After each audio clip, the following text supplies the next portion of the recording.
Hey everyone, welcome to the Ouachita National Forest. This is the Cedar Creek Trail that I found on the OnX app. The Gaia app ought to show the same trail. Here's a little spoiler. This is what you'll find as you drive down the trail.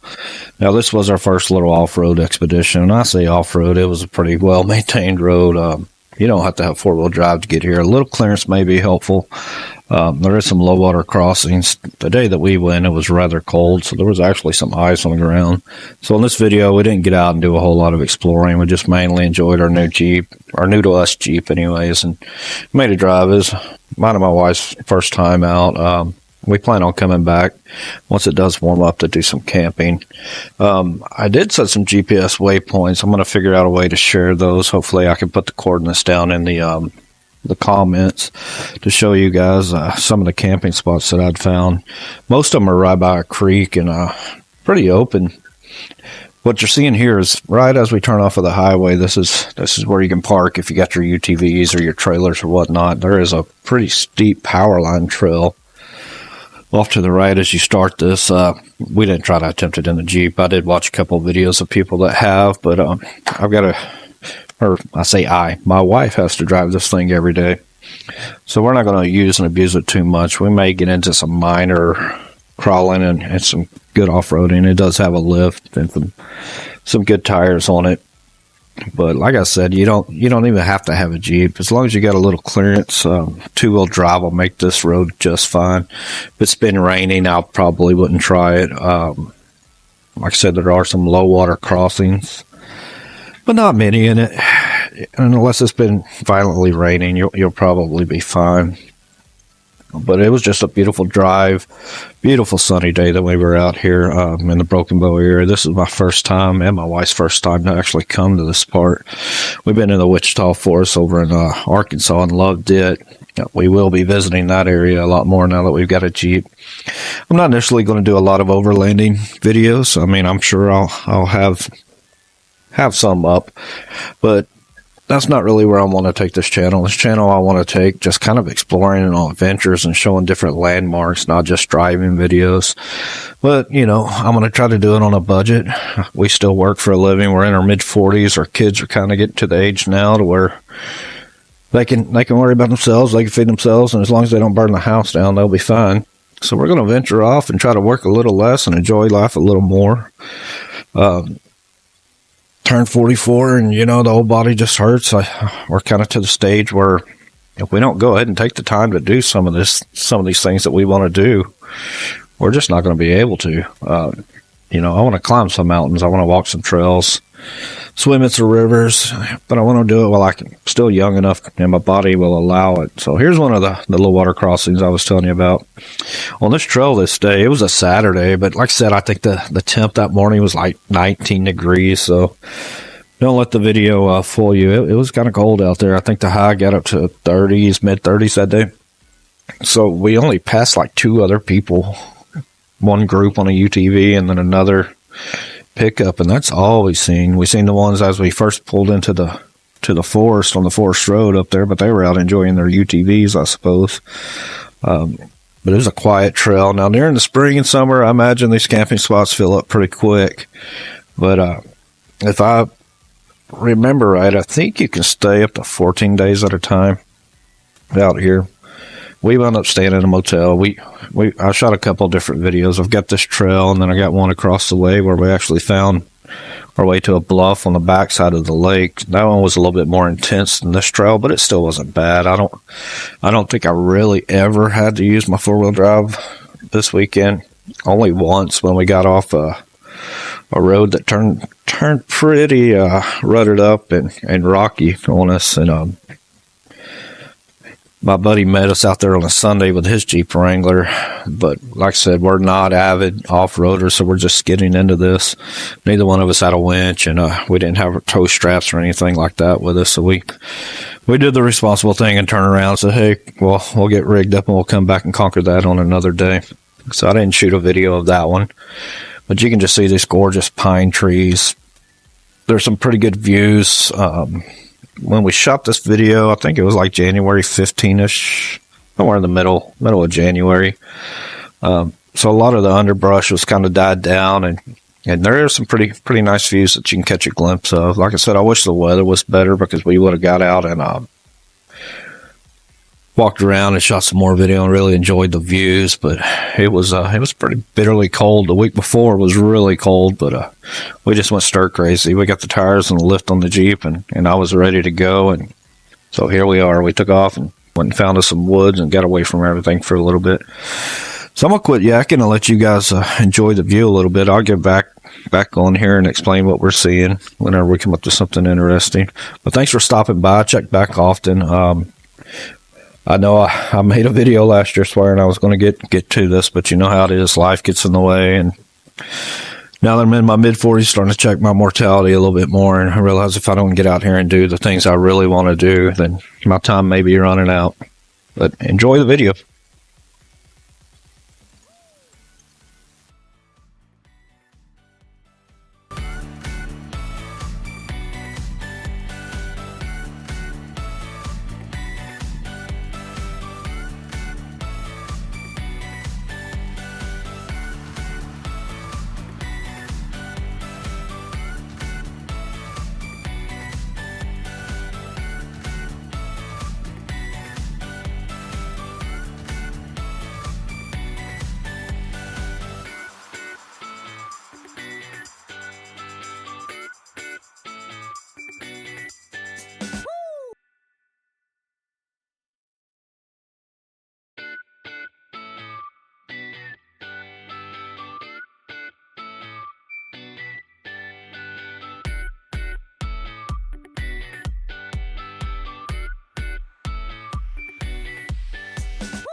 Okay, this is another water crossing that you can see. I don't know if you've seen it real well, if the camera picked it up, but that was a sheet of ice. You can see one set of tire tracks in front of us. Said I don't think there's a whole lot of people that come out here this time of year. So I'd suggest if it's warm enough and you can tolerate it, it'd be an awesome time to get out there and camp. You're liable to have most of the National Forest, at least this section, to yourself. You see over to the left, this is Dispersed camping site. I do have it marked. It does open up right now. It had a sheet of ice and pretty muddy. So I didn't want to get stuck out there on the ice and in the wetness. I didn't know how deep it was, but I did mark it and got the GPS coordinates. There's several of them that are like that. There's one that I have marked as an epic site where it's right next to a creek. I'll see if I can find some pictures. If I can, I'll put it up there. Here's one. Here's another one here. This one actually loops around to that other entrance. This is probably my second pick here where I would want to camp. Once you do get through this little patch here, I didn't drive through this go around, but I did. But I realized I didn't film it whenever on the way back. But that spot there's probably big enough for 2 or 3 vehicles, few tents, or an RV. Or maybe even 2 if you're traveling around with each other and you both have RVs. Here are some of them views. I really hope the camera's doing it justice, but if you look straight ahead, you can see the mountaintop. Mountains aren't real big around Broken Bow. They're a lot. I'm just not sure the camera does it justice as the views. Don't get me wrong, there are some spots where you can get in trouble if you're not careful. But mainly, most of the forest roads that I've seen and went down were pretty well maintained. This one is probably the best one that I hit on the weekend. But we didn't venture off far from the Beavers Bend area. I do regret not going into the state park there. If we go back, that is definitely. I'm not opposed to paying for a campsite there. I've seen some videos. You might check those out. I think Ozark Overland has a really nice video of the Beavers Bend area that I've seen, and then severely regretted that we didn't make that stop, because we passed it several times just out here that weekend that we was there doing this. But I really wanted to get away from people and get out and test the whole Jeep out. And it wasn't much of a test for the Jeep, as you can see on these videos. There was a few spots. But here's another creek. I'm not sure if this was the Cedar Creek that we had found, or there was two decent little bridges. This might be the Cedar Creek. I can tell you, in warmer weather, I would love to be here. It looks just like an awesome spot to have a picnic, spend the weekend with a family. I believe right across this bridge on the left-hand side as you're headed back out, there was a dispersed camping site. But I don't know if the camera's doing it justice, but this water was so clear. But it was pretty cold, too. So, like I said, we didn't mess around a lot outside, but I really did enjoy what I found here, and I can't wait to get back when the weather is warmer and spend some time. I'm really hoping we can beat the crowds and have some of this to ourselves. It's just so peaceful out there, I guess, is the best way that I could explain it. So if you're like me, if you're getting tired of people and all the noise around you, this is my idea of a good time. There's my wife and I. When we did step out of the Jeep, you see the Jeep in the reflection of her glasses. I really like that picture. We named her Jeep Jolene. She really likes that. So,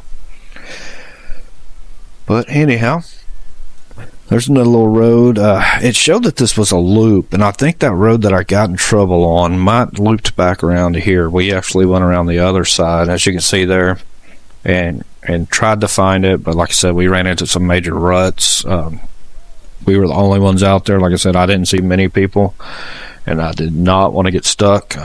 We did have cell service most spots. It got a little tight here and there, but or maybe 1 bar, 2 bars when you get on back up in there, but you're still close enough to civilization. If you were to get into trouble, you could probably walk out and get some help, but I guarantee you it wouldn't be cheap to have to get somebody out there to help you get out if you were to get stuck. So like I said, as long as you stay on the main road, a 2-wheel drive, a little high clearance, small SUV, be just fine. Or other vehicles, a little Honda Civic. I honestly think I probably could have drove the Honda Civic down here. There was a few rough spots in the road, but you could pick your line and dodge most of it. So guys, like I said, out in Broken Bow, if you're out there and you're wanting to go on a budget and you want to camp, this is some free camping. The state park looks just as beautiful as this, maybe a little bit better, with more things to do. If you don't want to just be out in the woods hiking around, I'm sure that's not real expensive. You probably got to reserve a spot there, but I believe all of this is first come first serve type spots. We only seen one family camping, and it looked like they knew how to do it. They had an RV or two out there with a couple tents, and it looked like the whole family was out there. And what really impressed me when we drove by, it looked like they were packing up camp. And then as we drove back out at camp spots, you couldn't even tell they were there. One thing I did find a little discouraging about this route here is that there was quite a bit of trash, and I don't get it. So just live by the motto: leave it a little cleaner and nicer than what you found it. Don't litter. There's no reason to throw a beer can out beside the road. I don't get it why people do that. So pack it in, pack it out. If you see a little bit that you could help pick up that you didn't contribute to, hey, make it that much cleaner for your kids and your grandkids to enjoy. One of these days, this may not be there, but I can tell you, I would definitely cut access off to a few spots that I've seen if humans can't act any better than they did. So guys, I hope you enjoyed this video. Check back often. I'm going to post a few more of the area, and thanks for watching.